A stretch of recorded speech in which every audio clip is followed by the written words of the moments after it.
দর্শক, সপ্তাহের শেষ দিনে বাজার দরের খবর জানবো। রাজধানীর মহাখালী বাজার থেকে যুক্ত হচ্ছেন রাকিব হোসেন। রাকিব, নিম্নচাপের প্রভাব কি পরিমাণ বাজারে পড়েছে জানাবেন, সার্বিক পরিস্থিতিও জেনে নিতে চাই। কিন্তু বাথরুম যা তা ওডোনিল নাই। আজই ওডোনিল। সুবাসিত ঘরে স্ট্যাটাস বাড়ে। দেখুন, সকাল থেকেই কিন্তু ঢাকার বিভিন্ন এলাকায় বৃষ্টি হচ্ছে, গুঁড়ি গুঁড়ি বৃষ্টি, এবং এই সময় সপ্তাহের শেষ দিন এবং ছুটি না থাকার কারণে কিন্তু আজকে মানুষ অফিস করতে যাচ্ছেন। আর যারা বাজারে আসার কথা তারা কিন্তু ঠিকভাবে বাজারে আসতে পারছে না বৃষ্টির কারণে। আমরা এই মুহূর্তে আছি মহাখালী বাজারে। এখানে আপনি দেখতে পাচ্ছেন প্রতিদিন নিয়মিত যেভাবে মানুষের উপস্থিতি থাকে সেরকম নেই। ক্রেতার সংখ্যা খুবই কম এবং দোকানিরা বেশিরভাগই দেখা যাচ্ছে যে তারা বসে আছেন, বেচা বিক্রি নেই বলছেন।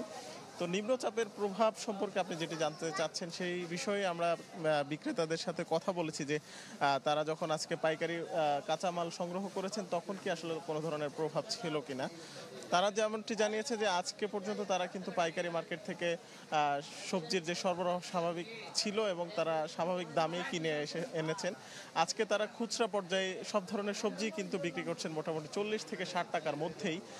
শুধুমাত্র টমেটোর দাম একটু বেশি, টমেটো বিক্রি হচ্ছে 80 টাকা কেজি দরে, এবং আমদানি করা যে গাজর আছে সেই গাজরের দাম 100 টাকার উপরে। অন্যান্য দেশি যে সবজি আছে সেগুলো কিন্তু 40 থেকে 60 টাকার মধ্যে।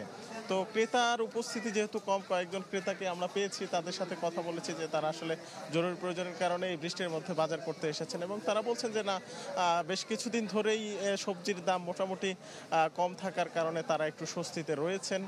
এবং আমরা যদি বলতে চাই যে এক সপ্তাহ পরে যেহেতু কোরবানির ঈদ, সেই কোরবানির ঈদ ঘিরে কিন্তু মশলার একটু চাহিদা বেড়েছে, এবং মশলার বাজারেও তেমন একটা মশলার বাজারে যেসব গরম মশলার পণ্য আছে, বিশেষ করে জিরা, এলাচ, দারচিনি, লবঙ্গ, এগুলো কিন্তু মানুষ কেনার চেষ্টা করছেন। তবে আজকে যেহেতু এই বাজারে ক্রেতার সংখ্যা কম সেহেতু বেচা বিক্রি একটু কম। তবে দোকানিরা বলছেন যে কিছু কিছু মশলার দাম বাড়লেও বেশিরভাগ মশলার দাম কিন্তু এখন কম আছে এবং ঈদ পর্যন্ত এই দাম থাকার একটা সম্ভাবনা রয়েছে।